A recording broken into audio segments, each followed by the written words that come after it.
সংঘাতের দুদিন পরও এখনও থমথমে চট্টগ্রাম বিশ্ববিদ্যালয়। আইনশৃঙ্খলা রক্ষায় সেনাবাহিনীর টহল জোরদার রয়েছে ক্যাম্পাসে। সকাল থেকে বিশ্ববিদ্যালয়ের কোনো বিভাগে ক্লাস পরীক্ষা অনুষ্ঠিত হয়নি। ক্যাম্পাসে শিক্ষার্থীর উপস্থিতিও কম।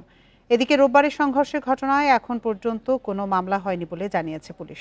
বিশ্ববিদ্যালয়ের আশপাশের এলাকায় রাত 12টা পর্যন্ত 144 ধারা জারি রয়েছে।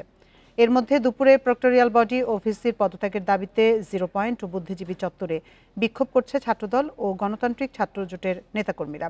এক ছাত্রীকে মারধরের জেরে রোববার সংঘাতে জড়ায় শিক্ষার্থী ও স্থানীয়রা। দফায় দফায় সংঘর্ষে প্রভিসি সহ অন্তত 200 জন আহত হন।